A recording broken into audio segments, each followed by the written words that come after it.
ನಾ ಬಂದಿನಿ ಬಿಗ್ಗೆಸ್ಟ್ ಅದು ಕರ್ನಾಟಕ ನಡೆಯುವ ಫೆಸ್ಟಿವಲ್ ಸಿರ್ಸಿ ಮಾರಿಕಾಂಬಾ ಜಾತ್ರೆ. ಈ ಜಾತ್ರೆಯಲ್ಲಿ ಲಕ್ಷಾಂತರ ಭಕ್ತರುಗಳು ಬರ್ತಾರೆ. ನಾನು ನೋಡ್ಬೋದು ಅಂತಂದ್ರೆ full on ground reality express ನಿಮಗೆ ತಿಳಿಸ್ತೀನಿ ಈ ವಿಡಿಯೋನಲ್ಲಿ. ಈ ಜಾತ್ರೆಯಲ್ಲಿ 2 ವರ್ಷಕ್ಕೊಮ್ಮೆ ನಡೆಯುತ್ತದೆ ಮತ್ತು ಈ ಕಥೆಗಳು ಏನೈತಿ, ಪವಾಡಗಳು ಏನೈತಿ ಮಾರಿಕಾಂಬಾ ಜಾತ್ರೆಯಲ್ಲಿ ನಾವು ತಿಳ್ಕೊಳ್ಳೋಂಥ ಭಕ್ತಾದಿಗಳು ಬೇರೆ ಬೇರೆ ಊರಿಂದ ಬರ್ತಾರೆ. ಮತ್ತು ಮಹಾತ್ಮ ಗಾಂಧೀಜಿ ಅವರು ಏನೈತಿ ಈ ವಿಡಿಯೋನ ತಿಳ್ಕೊಳ್ಳೋಂಥ ಮಹಾತ್ಮ ಗಾಂಧೀಜಿ ಅವರು ಬಂದ 1930ರಿಂದ ಇಷ್ಟು ರಿಸ್ಕ್ ತಗೊಂಡ ಫುಲ್ ಕ್ರೌಡ್ ನಲ್ಲಿ ಕೇಳುವಂತ ಅವ್ರು ಯಾವ ಊರಿಂದ ಬಂದಾರ ಕೇಳೋದ್ ಬರ್ರಿ.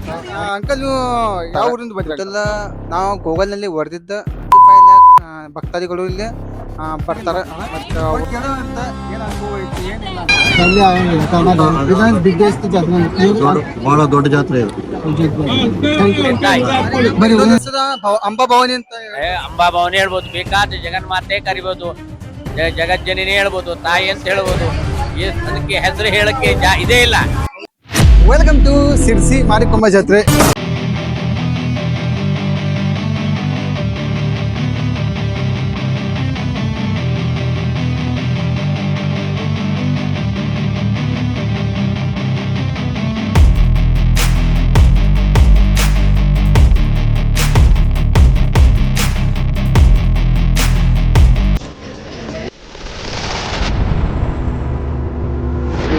ನಿಜವಾದ ಬೇಕಾಗಿದೆ ಅಥವಾ ಖ್ಯಾತೆ ಒಂದು ಅರ್ಥ. ಇಂದು ನಾನು ಬಂದಿದ್ದೇನೆ ಮಾರಿಕಾಂಬಾ ಜಾತ್ರೆ. ಸಾವಿರಾರು ಜನ ಮುಂದೆ ನಾನು ನಿಂತಿದ್ದೇನೆ ಇಲ್ಲ ಎಕ್ಸ್ಪ್ಲೋರ್ ಮಾಡುವಂತ ಏನಂತ. ವೆಲ್ಕಮ್ ಟು ಮಾರಿಕಾಂಬಾ ಜಾತ್ರೆ. ನಾವು ಬಂದಿದ್ದೀವಿ ಮಾರಿಕಾಂಬಾ ಜಾತ್ರೆಯಲ್ಲಿ ಮಾರುತಿ 2.0 ಎಲ್ಲ ಎಕ್ಸ್ಪ್ಲೋರ್ ಮಾಡುವಂಥ, ಗ್ಯಾಂಗ್ ಫುಡ್ ಎಲ್ಲ ಎಕ್ಸ್ಪ್ಲೋರ್ ಮಾಡುವಂಥ, ಮಾರಿಕಾಂಬಾ ಸ್ಟೋರಿ ನೋಡುವಂಥ, ಕೇಳುವಂಥ ಮತ್ತು ಕ್ವಶನ್ಸ್ ಕೇಳುವಂಥ ಏನೈತಿ ಏನೆಲ್ಲ ಎಕ್ಸ್ಪ್ಲೋರ್ ಮಾಡಿ ನೀವು ತಿಳಿಸ್ತೀನಿ ಅಂತ ಏನೈತಿ ಅಂತ ಬರೆಯೋಣ. ಈ ಪವಿತ್ರ ಸ್ಥಳವನ್ನು ಎಕ್ಸ್ಪ್ಲೋರ್ ಮಾಡ್ತಾ ಇದ್ದೀನಿ. ಇದರ ಮಹಿಮೆ ಮತ್ತು ಇತಿಹಾಸವನ್ನು ನಿಮಗೆ ತಿಳಿಸ್ತೀನಿ. ಅವಳು ಕೇವಲ ದೇವಿ ಅಲ್ಲ, ಸಿರ್ಸಿ ಜನರ ಉಸಿರು.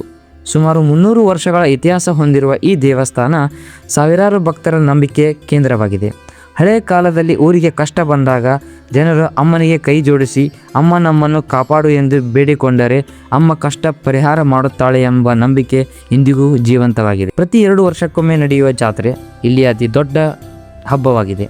ಈ ಸಮಯದಲ್ಲಿ ಸಿರ್ಸಿ ನಗರವೇ ಭಕ್ತರ ಸಾಗರವಾಗಿದೆ. ಲಕ್ಷಾಂತರ ಜನರು ಒಂದೇ ಮನಸ್ಸಿನಿಂದ ಅಮ್ಮನ ದರ್ಶನಕ್ಕೆ ಬರುತ್ತಾರೆ. ಈ ಪವಿತ್ರ ಸ್ಥಳದಲ್ಲಿ ನಾನು ಕೆಲ ಭಕ್ತರನ್ನು ಕೆಲ ಪ್ರಶ್ನೆಗಳನ್ನು ಕೇಳಿದೆ. ನೋಡುವಂತ ಅವ್ರ ಭಕ್ತರಿಗೆ ಯಾವ ನಮ್ ಬೆಂಗಳೂರು ಬೆಂಗಳೂರು ಅಂತ ಬಂದ ಬೆಂಗಳೂರಿಂದ ಈ ಮಾರಿಕಾಂಬಾ ಜಾತ್ರೆ ಮಧ್ಯಪ್ರದೇಶ, ಬೆಂಗಳೂರು, ಗೋವಾ ಎಲ್ಲ ಬರ್ತಾರ, ಡಿಸ್ಟ್ರಿಕ್ಟ್ ಬರ್ತಾರ. ಅವ್ರು ಕೇಳೋಂತ ಏನ್ ಅನುಭವ ಐತಿ ಏನಿಲ್ಲ ಅಂತ. ಸರ್ ಎಷ್ಟು ವರ್ಷದಿಂದ ಬರಾಜು? ನಾವು ಸುಮಾರು ವರ್ಷದಿಂದ ಬರ್ತೀವಿ. ಜಾತ್ರೆಗಂತ ಬಂದಿರೋದು ಇವತ್ತು ಈ ಸರಿ. ಏನ್ ಅನುಭವ ಇಲ್ಲಿ ನೋಡಿದ್ರೆ ಒಂಥರ ಡಿವೈನ್ ವೈಬ್. ಇಷ್ಟು ಜನರಲ್ಲಿನೂ ಅದು ಏನ್ ನಿಮ್ಗೆ ಏನೋ ಚೇಂಜಸ್ ಆಗಿತ್ತು ಅಂತ ಮಂತಿನ ಒಂಥರ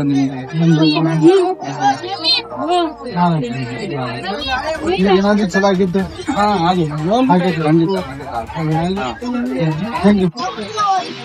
ಅವೆಲ್ಲ ಫೀಡ್ಬ್ಯಾಕ್ ಕೇಳಿದ್ರೆ ಮತ್ ಕೇಳ್ಕೊಳ ಅಂತ, ಮತ್ ಮಾರಿಕಾಂಬಾ ಸ್ಟೋರಿ ಏನೇ ತಿಳ್ಕೊಳ ಅಂತ. ಟೈಮ್ ವೇಸ್ಟ್ ಮಾಡಲ್ಲ, ಬರೀ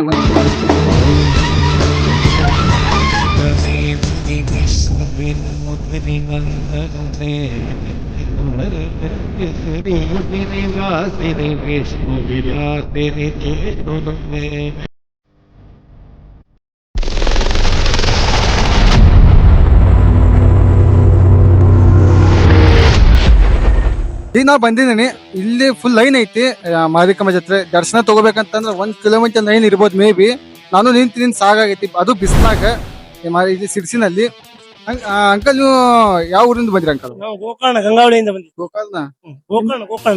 ನಿಮ್ ಹೆಸರು? ಸುಭಾಷ್. ಎಷ್ಟು ವರ್ಷದಿಂದ ಬರ್ತೀರಾ ಅಂಕಲ್ ಮಾರಿಕಾಂಬಾ? ಸುಮಾರು ಒಂದು 3-4 ಸಾರಿ ಆಯ್ತು ಬಂದಿದ್ದು. 4 ಸಲ. ನಿಮ್ದು ಹೆಸರು ಏನಂದ್ರೆ? ಸುಭಾಷ್. ಸುಭಾಷ್ ಅವರು 4-5 ಸಲ ಆಯ್ತಂತ ಬಂದ ಮಾರಿಕಾಂಬಾ ಜಾತ್ರೆ ಬಂದಾಗ ಏನ್ ಅನುಭವ ಅನಿಸ್ತದೆ ನಿಮ್ಗೆ? ದೇವಸ್ಥಾನ ಭಾರಿ ಖುಷಿ ಅನಿಸ್ತದೆ. ಭಾರಿ ಖುಷಿ ಆಗುತ್ತೆ. ಹೌದು. ಖುಷಿ ಆಗುತ್ತೆ. ದರ್ಶನ ಈ ದರ್ಶನ ಈಗ ಎಷ್ಟು ಇಲ್ಲಿ ಸಿಗ್ಬಹುದು ಅಂದಾಜು? ಈಗ ಸುಮಾರು ನಮ್ಗೆ ಒಂದು 3-3:30 ಆಗ್ಬಹುದೇನೋ ದರ್ಶನಕ್ಕೆ. ಟೈಮ್ ಎಷ್ಟಾಗೈತೆ? ಈಗ 2 ಕಾಲ ಆಗಿದೆ. ಇನ್ನೊಂದ್ ತಾಸು. ಒಂದ್ ತಾಸು ಜಾಸ್ತಿನೇ ಆಗ್ಬಹುದೇನೋ. ಭಾಳ ಬಿಸಿಲೈತಿ. ಬಾಳ್ ಬಿಸಿಲು ಇದೆ. ಭಾಳ ಬಿಸಿಲೈತಿ. ನಾವು ನಿಂತೀವಿ ನೋಡುವಂತ ಎಕ್ಸ್ಪ್ಲೋರ್ ಮಾಡುವಂತ ಮಾರಿಕಮ್ಮ ಜಾತ್ರೆ ನಿಮ್ಗೆ ತೋರಿಸಿದಂತ ಮುಂದೆ ಎಲ್ಲ ದರ್ಶನ ಮಾಡಿ ನಿಮ್ಗೆ ಹಾಕ್ತೀನಂತ ಹೋಗೋಣಂತ.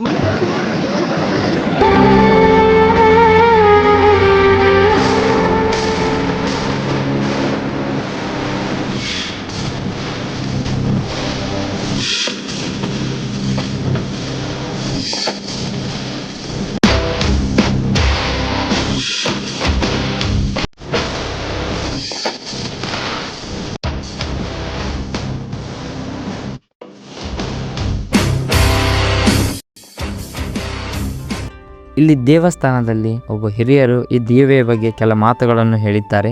ಅದನ್ನು ಕೇಳೋಣ ಬನ್ನಿ. ಅಜ್ಜಾಗ ಇನ್ಫಾರ್ಮೇಶನ್ ತಿಳ್ಕೊಳತ್ತೀವಿ. ಇಲ್ಲಿ ಕೋಣ ಐತಿ ಮಾರಿಕಮ್ಮ ಅದ, ಅದು ಏನೈತಿ ಏನಿಲ್ಲ ಫುಲ್ ಇನ್ಫಾರ್ಮೇಶನ್ ತಕೊಳ್ಳೋಣ ಅಂತ. ಅವ್ರ ಏನೈತಿ ಅವ್ರ ಹಿರಿಯರು ಅದಾರ, ಅವ್ರಿಗೆ ಏನೆಲ್ಲ ಗೊತ್ತಿರ್ತೈತೆ. ಅಜ್ಜಿ ಏನ್ ಐತಿ ಕೋಣ ಏನ್ ಇನ್ಫಾರ್ಮೇಶನ್ ಸ್ವಲ್ಪ ಹೇಳ್ತೀರಾ? ಮಾರಿಕೋಣ ಅದು ಒಂದು ವಾರಕ್ಕಿಂತ ಮುಂಚೆನೆ ಊರೆಲ್ಲ ತಿರ್ಸ್ತೇವೆ. ಶಿರ್ಸಿ ಎಲ್ಲಿ ಬೇಕಲ್ಲೇ ತಿರ್ಸ್ತೇವೆ. ಆಮೇಲೆ ಸೋಮವಾರ ದಿವಸ ಮರ್ಸ್ ಕಟ್ತೇವೆ. ಸೋಮವಾರದಿಂದ ಮಂಗಳವಾರ ಮಠ ಬುಧವಾರ ಮಠ ಮರ್ಸ್ ಕಟ್ತೇವೆ.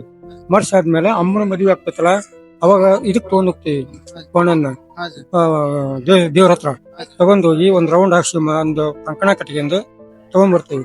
ತಗೊಂಡ್ಬಂದು ಅಷ್ಟ್ರ ಮೇಲೆ ಗೌಡ್ರ ಮನಿ ಒಂದು ಅವ್ರು ಮುಖ್ಯಸ್ಥ ಗೌಡ್ರು ಇದಾರಲ್ಲ ಅವ್ರ ಮನೆಗೆಲ್ಲ ಹೋಗಿ ಬರ್ತೀವಿ. ಹೋಗಿ ಬಂದು ಅಷ್ಟ್ರ ಮೇಲೆ ಬುಧವಾರದಿಂದ ಕೋಣನ್ನ ಮೆರವಣಿಗೆ ಬಿಡ್ತೀವಿ. ಮೆರವಣಿಗೆ ಬಿಟ್ಟು ಅಷ್ಟ್ರ ಮೇಲೆ ಅಮ್ಮನ ಮರ್ಸ್ ಕಟ್ಟಿದ ನಂತರ ನಾವು ಇದ್ ಮಾಡ್ತೀವಿ. ಅಲ್ಲಿ ಮಠ ಏನು ಮಾಡಂಗಿಲ್ಲ, ಕೋಣನಂತೂ ಏನು ಮಾಡಂಗಿಲ್ಲ, ರಕ್ತ ತೆಗಿಂಗಿಲ್ಲ, ಏನೇನು ಮಾಡಂಗಿಲ್ಲ. ಅದು ಅಮ್ಮನವ್ರ ಗಂಡ ಅದು ದೇವಿಕೆರೆ ಒಳಗ ಸಿಕ್ಕಿತ್ತಂತದ್ದು. ದೇವಿಕೆರೆ ಒಳಗ ತೇಲ್ಕೆ ಬಂದು ಸಿಕ್ಕಿತ್ತದು. ಆ ಅಮ್ಮನ ತಗೊಂಬಂದು ಊರ್ ಪಂಚರೆಲ್ಲ ಸೇರಿ ಅಮ್ಮನ್ ತಗೊಂಬಂದು ಪ್ರತಿಷ್ಠಾಪನೆ ಮಾಡಿದ್ರಿ. ಮತ್ತೇನಾದ್ರು ಇನ್ಫಾರ್ಮೇಶನ್ ಅಜ್ಜ? ಮತ್ತೇನಿಲ್ಲ, ಇಷ್ಟ. ಇದು ಇನ್ಫಾರ್ಮೇಶನ್ ನಮ್ದು ಎಷ್ಟು ಐತೆ? 5 ಜನ ಅಧ್ಯಕ್ಷರಿದ್ದಾರು. ಆಮೇಲೆ ಕೋರ್ಟ್ ಇಂದ ಅದೆಲ್ಲ ಓಕೆ ಇವ್ರು ಬರ್ತಾರೋ ಜಡ್ಜ್ಗಳೆಲ್ಲ ಬಂದು ತೀರ್ಮಾನ ಮಾಡಿ 5 ಜನ ಆಯ್ಕೆ ಮಾಡಿ ಅವ್ರಿಗೆ ಅವರು ಜಾತ್ರೆ ಆಗಲಿ ಮಟನು ಅವ್ರ ಅಧ್ಯಕ್ಷ ಸ್ಥಾನ ಉಪಾಧ್ಯಕ್ಷ ಸ್ಥಾನ ಅವ್ರಿಗೆ ಕೊಡ್ತಾರೆ. ಈಗ ಅಧ್ಯಕ್ಷರ ಮಂಡಳಿನ ನೋಡ್ಕೊಳತ್ತಾರ. ಅದು ಮೇನ್ ಇದ್ದರು ಗೌಡ್ರು. ನಾ ಯೂಟ್ಯೂಬ್ ನಲ್ಲಿ ನೋಡೇನೆ, ಮಹಾತ್ಮ ಗಾಂಧೀಜಿ ಅವರು ಬಂದ್ ಏನಾದ್ರು ಏನಾದ್ರು ಇಂತ ಇನ್ಫಾರ್ಮೇಶನ್ ಅಲ್ಲಿ ಮಹಾತ್ಮ ಗಾಂಧೀಜಿ ಅವರು ಬಂದ್ 1930ರಿಂದ ಕೋಣನ್ನ ಕಡಿಯೋದು ಬಂದ್ ಮಾಡಿದ್ರು. ಅದ್ರ ಬದ್ಲಿ ಕುಂಬಳಕಾಯಿ ಕಡಿತಾರ. ಇದು ಕುಂಬಳಕಾಯಿ ಬಂದ ಇದು ಹೇಳಿದ್ರು ಅಂದ್ರೆ ಕೋನ್ ಕಡಾಕ್ ಹೋಗ್ಬೇಡ ಅಂದ್ರೆ ರಕ್ತ ಹಂಗ ಮಾಡ್ಬಾರ್ದು ಅಂತ ಹೇಳಿ ಅದು ಬಂದ್ ಆದ್ಮೇಲೆ ಈಗ ಕುಂಬಳಕಾಯಿ ಕಡಿತಾರ. ಅವ್ರು ಗಡಿ ಹುಲ್ಸ್ ಹೋಯ್ತಾರಲ್ಲ, ಗಡಿ ಹೋಗಿ ಕುಂಬಳಕಾಯಿ ಕಡಿತಾರ. ನಮ್ಗಷ್ಟೇ ಇನ್ಫಾರ್ಮೇಶನ್ ಸಿಗೈತೆ. ನಾ ಎಷ್ಟೈತೆ ಅಷ್ಟ ಸದ್ಯವಾಗಿ ಇನ್ಫಾರ್ಮೇಶನ್ ತಗೊಂಡಿನಿ. ಇನ್ನೂ ಇನ್ಫಾರ್ಮೇಶನ್ ನೀವು ಬೇಕಿತ್ತಂತ ಯೂಟ್ಯೂಬ್ ನಲ್ಲಿ ನೀವು ಅವೈಲೇಬಲ್ ಐತಿ, ನೀವು ತಿಳ್ಕೊಬಹುದು ಏನೈತಂತ. ಮತ್ತ ಅಮ್ಮನ ಈಗ ಏನೈತಿ ಕಥೆಗಳನ್ನು ಅವ್ರು ಹೇಳಿದ್ರು ನಮ್ಗ, ಅವ್ರ ಕೋನಿನ ಬಗ್ಗೆ. ಮತ್ತೆ ಅವರು ಇನ್ಫಾರ್ಮೇಶನ್ ನಮ್ಗೆ ಹೇಳಿದ್ರು ಅಜ್ಜಾರ. ಥ್ಯಾಂಕ್ ಯು ಅಜ್ಜ. ನಿಮ್ದು ಹೆಸರು? ನಾಗಪ್ಪ. ಯಾವ ಅಜ್ಜ? ನಮ್ದು ಅಂಡಿಗೆ. ಥ್ಯಾಂಕ್ ಯು ಅಜ್ಜ. ಬರ್ರಿ ಹೋಗೋಣ. ಇಂದು ಮಾರಿಕಾಂಬಾ ದೇವಸ್ಥಾನ ಪ್ರೀತಿ, ಶಾಂತಿ ಮತ್ತು ಭಕ್ತಿಯ ಪ್ರತೀಕವಾಗಿದೆ. ಗಂಟೆಯ ನಾದ ಕೇಳಿದಾಗ ಮನಸ್ಸು ಸ್ವಚ್ಛವಾಗುತ್ತದೆ, ಶಾಂತಿ ಮೂಡುತ್ತದೆ. ಶಿರಸಿಗೆ ಬಂದರೆ ಅಮ್ಮನ ದರ್ಶನ ಮಾಡದೆ ಹೋಗಬೇಡಿ. ಇಲ್ಲಿ ಸಿಗುವ ಅನುಭವ ಮನಸ್ಸಿಗೆ ಸದಾ ನೆನಪಾಗುತ್ತದೆ. ಮಾರಿಕಾಂಬಾ ಅಮ್ಮ ಕೇವಲ ದೇವಿ ಅಲ್ಲ, ಅವಳು ಭಕ್ತಿ, ಅವಳು ಶಕ್ತಿ, ಅವಳು ಶಿರಸಿಯ ಆತ್ಮ. ಹೆಚ್ಚಿನ ವಿಡಿಯೋಗಾಗಿ ಮಾರುತಿ ಚಂದ್ರಕರ್ ಬ್ಲಾಗ್ಸ್ ಅನ್ನು ಸಬ್ಸ್ಕ್ರೈಬ್ ಮಾಡಿ. Thank you.